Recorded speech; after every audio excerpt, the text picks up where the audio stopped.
Assalamualaikum warahmatullah. Welcome back to our discussion on Shariah compliance and Islamic Banking Code of Ethics.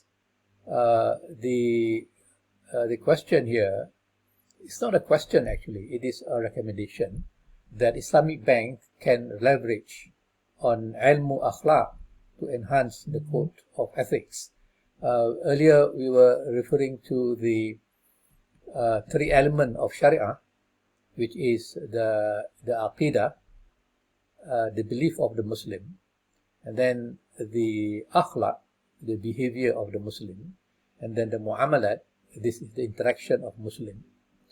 And we can see that in the concern, how can we integrate the bank code of ethics with Sharia compliant, we can see here that when we look at the Shariah in totality, we can see how close is akhlaq with the muamalat. Akhlaq, which is ethics and morality, is the second component of Shariah, and muamalat, the interaction of Muslim, and under that we got the interaction among men, and one of which is the iqtisadiyah or economics. This is where the Islamic banking project is taking place, right? So in a sense that in the Sharia compliant system, there must be some order to connect the akhlaki dimension and the muamalat dimension, and therefore that totality, that wholesomeness of Sharia can be evidenced when we are able to integrate the Sharia compliance system to the banking code of ethics. So, as we know that ethics is the study of morality, and in general, akhlaq, we are referring to the observation of good conduct, and the shunning of bad conduct by the believer, right? So what are good conduct, what are bad conduct, and these are basically the topic of morality, and which is akhlaq, but meaning that the morality, which is a form of knowledge about mahmudah, the virtues, and about the mazmumah, the vices. So the knowledge of the good conduct and the bad conduct are provided by the ilmu akhlaq. It is only in the Western literature we can see the use of the term ethics and morality are used differently, where ethics is defined as the study of morality, and morality itself is knowledge. And in Islam, that knowledge is knowledge about the mahmudah and knowledge about the mazmumah, and these are knowledge that are coming from the Islamic tradition, the Quran and the Hadith, and the various other source of law, source of value, and therefore the morality or the mahmudah and the mazmumah, they are already, a ready state of knowledge for the Muslim or for man to consume and to understand and to know, so that they can practice it and therefore able to be close to God, to Allah subhanahu wa ta'ala. So that is ethics. So ethics is the study of morality. It is a philosophical reflection of good and bad conduct, and how good and bad conduct has emerged from human action. So there must be some theoretical underpinning how someone can become good and how someone can become evil. So what is the theoretical background, or what is the theory behind this ethical behavior? So this is where we look into, for example, Al-Ghazali theory of ethics. So that comes under ilmu al-akhlaq.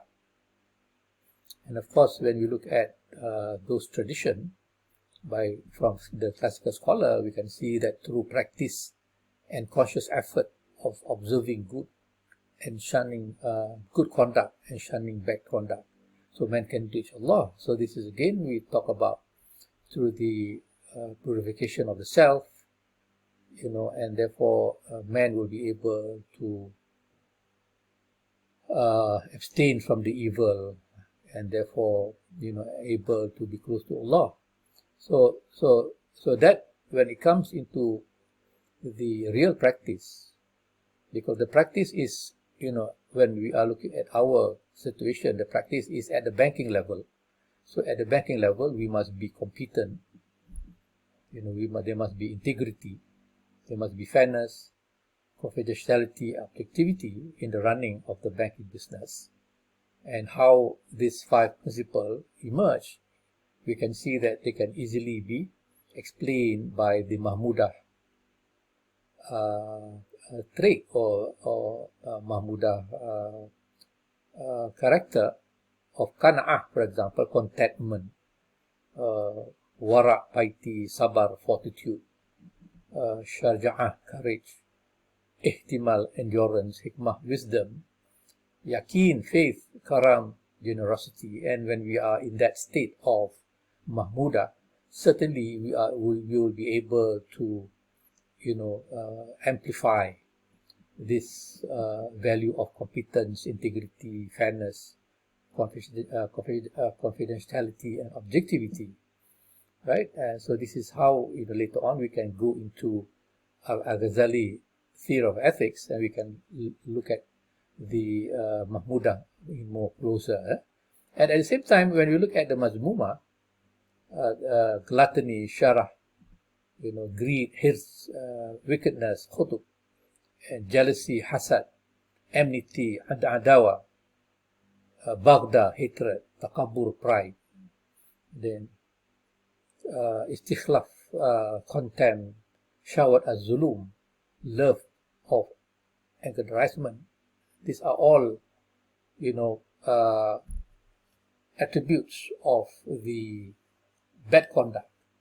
And when we are under that state of mazmumah, certainly, we can see that the person can easily fall into the act of bribery, receiving kickback, falling into fraud and dishonesty, misuse of position, misuse of banks, property and information, harassment, sexual harassment, and so on. So these are criminal behavior that can adversely impact the reputation of the bank. And therefore, when the employee is falling under the mazmumah state, then that is not a good development, and therefore it should be prevented from taking place, right? So how can the theory of ethics be able to explain how the mazmumah came into being, how the mahmudah came into being? And this is one of the area in Islamic ethics where we can further understand, how can, meaning that, as I said earlier, how can we become immoral? How can we become a good person? So there are theories explaining this state of affair and conduct in the Islamic tradition, which inshallah we can further deliberate and discuss this matter later on. So we'll stop here, then we can come back and discuss inshallah. So please don't forget to comment and to share and to subscribe. I'll see you again. Assalamu alaikum warahmatullah.